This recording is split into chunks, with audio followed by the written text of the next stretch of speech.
Dito po kami sa teacher's camp. Ito po yung haunted house. Yan po. Ito po si Jansen.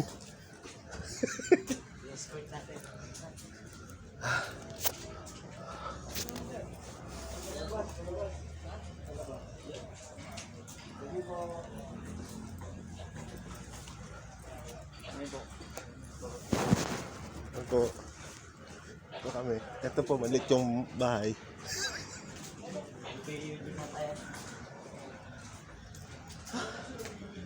Kakahingal. Uy, yung mga puno rito may mga number. 247. Yung bilang yung puno nila pag nabawasan.